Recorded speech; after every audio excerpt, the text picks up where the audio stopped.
Osman Bey. Filatyos kaçtı efendim. Düzeni yeniden tesis etmek ve boyları yeniden bir araya getirmek vaktidir.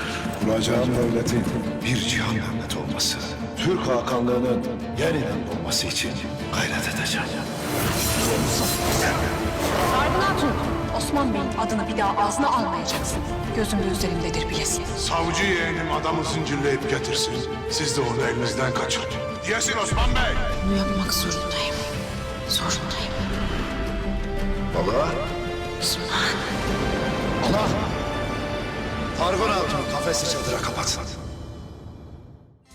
ATV kanalına abone olun, hiçbir şeyi kaçırmayın.